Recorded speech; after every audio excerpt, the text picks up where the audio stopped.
కొరింథీయులకు రాసినటువంటి పత్రిక 11వ అధ్యాయం 1వ వచనంలో పౌలు భక్తుడు ఇలా తెలియజేస్తూ ఉన్నాడు. ఏమని అంటే, నేను క్రీస్తుని పోలి నడుచుకున్న ప్రకారము మీరు నన్ను పోలి నడుచుకోండి అని.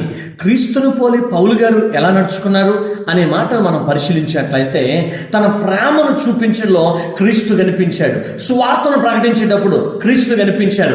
అదే విధముగా తను దెబ్బలు తింటున్నప్పుడు క్రీస్తు సహనము, ఆ యొక్క దీనత్వం ఆయనలో కనిపించింది. అదే విధముగా క్రీస్తు పని చేస్తూ ఉన్నప్పుడు, అనేక మందికి స్వార్థను ప్రకటిస్తూ ఉన్నప్పుడు, ఆకలిగా ఉన్నా, దప్పిగా ఉన్నా, తన జీవితంలో కష్టం వచ్చినా, శ్రమ వచ్చినా, ఇరుకు వచ్చినా, ఇబ్బంది వచ్చినా, ఎటువంటి వేదన కలుగుచున్నా ఏ మాత్రము కూడా లెక్క చేయకుండా దేవుని రాజ్యాన్ని కట్టడానికి తన జీవితాన్ని సమర్పించుకున్నటువంటి స్థితి కనిపించింది ఈ రోజున. అందుకనే పౌలు గారు అంత ధైర్యంగా చెప్పగలుగుతున్నాడు. ఏమని అంటే, నేను క్రీస్తుని పోలి నడుచుకొనిచున్నాను. ఈ రోజున ఆ ధైర్యం నీకు నాకుందా? క్రీస్తుని పోలి నేను నడుచుకొనిచున్నాను అని చెప్పగలిగే ధైర్యం, ఆ ధైర్యము కలిగి బ్రతుకులాగున క్రైస్తవులుగా మారుదుము గాక.